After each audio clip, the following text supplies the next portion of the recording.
দুই বাংলার জনপ্রিয় অভিনেত্রী জয়া আহসান তার অভিনয় গুণ ও ফ্যাশন স্টেটমেন্টের জন্য সবসময় আলোচনায় থাকেন। এবারও তার ব্যতিক্রম হয়নি। শীতের সকালে লাল পোশাকে নিজের মোহনীয় ছবি দিয়ে সামাজিক যোগাযোগ মাধ্যমে আলোড়ন তুলেছেন তিনি। বিস্তারিত ডেস্ক রিপোর্টে।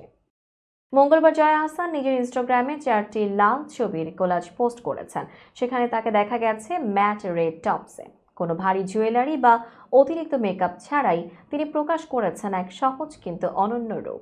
লুকে খোলামেলা ভাব থাকলেও পুরো ফটোশুট ছিল অত্যন্ত ছিমছাম। ক্যাপশনে জয়া লিখেছেন, এক সন্দেহের ছায়া। তার এই সাহসী ও মোহনীয় অবতার দেখে ভক্তরা মুগ্ধ। কেউ মন্তব্য করেছেন, আগুন সব ছবি।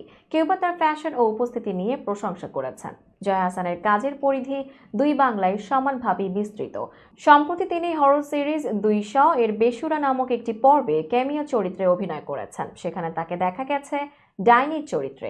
এর আগে 1 ডিসেম্বর মুম্বাইয়ে অনুষ্ঠিত ফিল্মফেয়ার ওটিটি অ্যাওয়ার্ডসে অংশগ্রহণ করেন জয়া। সেখানে তার পরিধি ও খোলামেলা জামদানির ডিজাইন নিয়েও আলোচনা হয়েছিল। তবে জয়া তার সাহসী ও শিল্পমনা ফ্যাশন ধারা বজায় রেখেই সবার মন জয় করে চলেছেন।